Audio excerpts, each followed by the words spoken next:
کہانی سننے سے پہلے ہمارے چینل کو سبسکرائب کر لیجیے گا۔ وہ مجھے آپ سے کچھ بات کرنی ہے۔ شاہ کمرے میں آیا تو ابان بھی پیچھے آ گئی۔ کسی بھی طرح اسے شاہ کو کراچی لے جانے سے روکنا چاہتی تھی کیونکہ کل یہ لوگ جا رہے تھے۔ ہاں بانی جانو، کیوں نہیں، لیکن اس سے پہلے میں تمہیں کچھ دکھانا چاہتا ہوں۔ یہاں آؤ میرے پاس۔ اس کا ہاتھ پکڑ کر اسے اپنے ساتھ بیڈ پر بٹھایا اور اپنی جیب سے موبائل نکالا۔ پھر موبائل میں کچھ ڈھونڈتے ہوئے اس نے ایک ویڈیو نکالا اور اس کے سامنے کر دیا۔ ویڈیو دیکھ کر ابان بکھلا گئی کیونکہ اس ویڈیو میں کچھ پولیس آفیسرز ایک آدمی کو بری طرح سے مار رہے تھے اور وہ آدمی کوئی اور نہیں بلکہ اس کا باپ ہے۔ ابان نے فون شاہ کے ہاتھوں سے لے لیا۔ یہ سب؟ ابان نے بے یقینی سے شاہ کی طرف دیکھا۔ یہ تمہاری کل والی غلطی کی سزا ہے۔ شاہ نے محبت سے اس کے چہرے پہ آئے بالوں کو پیچھے کیا، لیکن ابان نے اگلے ہی پل اس کا ہاتھ جھٹلایا اور اٹھ کر کھڑی ہو گئی۔ جب شاہ نے بے دردی سے اس کا ہاتھ پکڑا اور بیڈ پر گرایا۔ کتنی بار سمجھایا ہے تمہیں مجھے اس طرح سے خود سے دور نہ کیا کرو، لیکن تمہیں سمجھ نہیں آتا۔ شاہ اتنے غصے سے دھارا کہ سہمی ہوئی ابان کی آنکھوں سے آنسو بہنے لگے۔ پلیز ایسے مت کرے، میری غلطی کی سزا مجھے دے، میرے بابا کو نہیں۔ ابان کی اکھڑتی ہوئی سانسوں نے شاہ کو پریشان کر دیا۔ کیسے نہ دوں اسے سزا ابان؟ میں نے کہا تھا نا اپنے باپ کی غلطیوں کی سزا تم بھگتو گی، اور تمہاری غلطیوں کی سزا اب تمہارا باپ بھگتے گا۔ یہی تو دنیا کا اصول ہے، کسی کے کیے کی سزا کسی کو ملتی ہے۔ نہیں پلیز نہیں، غلطی میری ہے، پلیز مجھے سزا دیں۔ آپ جو کہیں گے میں کروں گی، پلیز میرے بابا کو چھوڑ دیں۔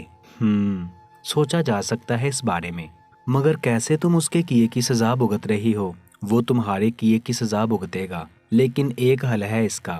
شاہ نے اسے اپنے قریب کرتے ہوئے کہا۔ کیا؟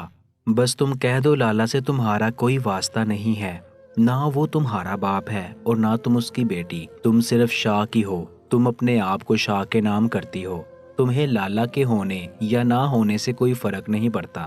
بلکہ نہیں، تم کسی لالا کو جانتی ہی نہیں ہو۔ تم میرے ساتھ کراچی چلو گی اور ایک نارمل زندگی گزارو گی جس میں شاہ ہوگا اور اس کی پرنسس۔ ہم کسی دوسرے تیسرے کو ہمارے درمیان آنے ہی نہیں دیں گے۔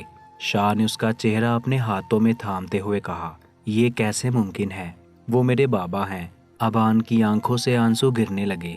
ہاں تو وہی تو میں کہہ رہا ہوں، وہ تمہارا باپ ہے تو تمہارے کیے کی سزا بھگتے گا۔ میں نے تمہیں منع کیا تھا نا، کوئی غلطی مت کرنا، لیکن تم نے میری بات نہیں مانی۔ اب بھگتو۔ تمہارے پاس صرف 1 گھنٹے کا وقت ہے، اچھے سے سوچ سمجھ کر فیصلہ کرو، تب تک یہ پولیس والے لالا کو کچھ نہیں کہیں گے، اور 1 گھنٹے بعد تم تو ویسے بھی میرے نکاح میں ہو، میں تمہیں کل اپنے ساتھ لے جاؤں گا، لیکن لالا کی زندگی کی میں کوئی گارنٹی نہیں دیتا۔ لیکن اگر تم وعدہ کرو کہ تم لالا سے کوئی تعلق نہیں رکھو گی، اس سے ہر رشتہ توڑ دو گی، اسے بھول کر میرے ساتھ ایک نئی زندگی کی شروعات کرو گی، تو لالا بچ سکتا ہے۔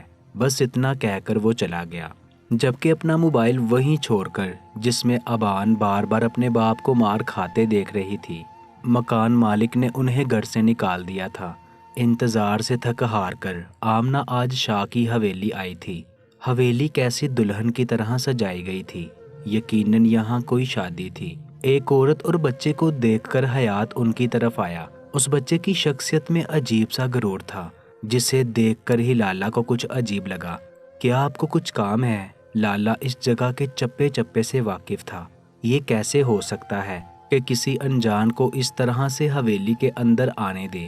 میں شاہ میر شاہ کی بیوی آمنہ ہوں اور یہ ان کا بچہ شازر، ہمیں ان سے ملنا ہے۔ آمنہ نے بنا تہمت باندھے کہا۔ آپ یہی رکیں، میں شاہ صاحب کو خبر کر کے آتا ہوں۔ اسے وہیں روک کر وہ سیدھا بابا کے پاس آیا تھا اور انہیں خبر دے کر باہر لایا۔ آمنہ کو حویلی میں دیکھ کر بابا غصے سے اس کی طرف آئے۔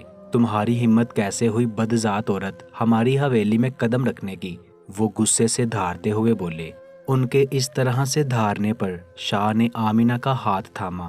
مجھے یہاں آنے کا کوئی شوق نہیں ہے، مجھے بس شاہ میر سے ملنا ہے۔ ان کے منہ سے اپنے لیے گالی سن کر اور آمنہ کو بھی اچھا خاصا غصہ آ گیا، لیکن اس وقت وہ صرف شاہ میر سے ملنا چاہتی تھی، جو اپنے ماں باپ کے گھر آ کر اپنے بیٹے اور بیوی کو بھول چکا تھا۔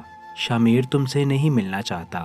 یہ حویلی کی سج دج دیکھ رہی ہو، اس سے تمہیں اندازہ ہو چکا ہوگا کہ اس حویلی کے اکلوتے وارث شمیر کا آج نکاح ہے۔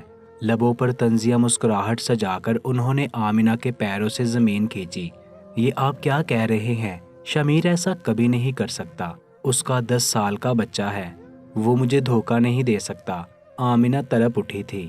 میرے شمیر کا بچہ، اور آج سے یہ بھی یہی رہے گا ہمارے ساتھ۔ بابا نے محبت سے شاہزر کو دیکھا، جو ان کی بات سن کر اپنی ماں کے ساتھ تقریباً چپک چکا تھا۔ یہاں آؤ بیٹا، تمہارے بابا اندر ہے۔ حیات لالا کو بابا کا اشارہ ملتے ہی وہ آگے بڑھا اور شاہ کا آ کر ہاتھ تھاما اور حویلی کے اندر لے جانے لگا۔ چھوڑو میرے بچے کو، وہ میرے ساتھ جائے گا، تم لوگ اسے مجھ سے الگ نہیں کر سکتے۔ آمنہ اس کے پیچھے جانے لگی، جب بابا بے دردی سے اس کا بازو پکڑا اور تقریباً گھسیٹتے ہوئے حویلی سے باہر لے گئے۔ تم جیسی عورت کی ہماری حویلی میں کوئی جگہ نہیں ہے، دفع ہو جاؤ یہاں سے، آئندہ کبھی ہمیں اپنا چہرہ مت دکھانا۔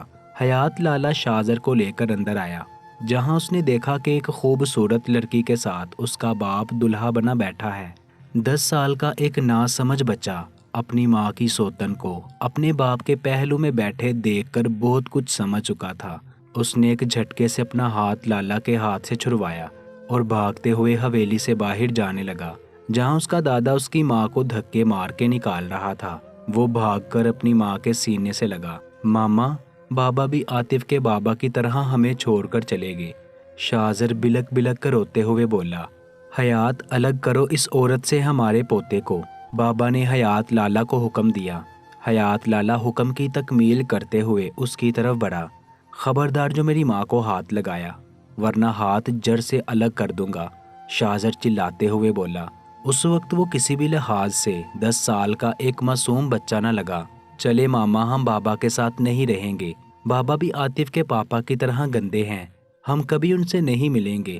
اپنے معصوم ننھے سے ہاتھ سے اپنی ماں کا ہاتھ پکڑا اور سہارا دے کر کھڑا کیا۔ آمنہ کے چہرے پر ایک غرور تھا جو حیات اور بابا نے نوٹ کیا تھا۔ آج ایک ماں نے اپنے ننھے سے معصوم بچے کا ہاتھ اس طرح سے تھاما تھا جیسے کسی جوان بیٹے کا سہارا ملا ہو۔ سائیں شاہزر بابا تو بالکل آپ پہ گئے ہیں، آپ نے دیکھا وہ بالکل آپ کی طرح بات کرتے ہیں۔ حیات کی بات سن کر بابا مسکرائے۔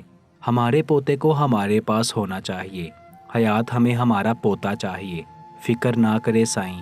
لیکن شمیر سائیں کو کیا جواب دیں گے؟ اگر آمنہ مر جائے گی تو شاہزر کا خیال اس کا باپ ہی رکھے گا نا۔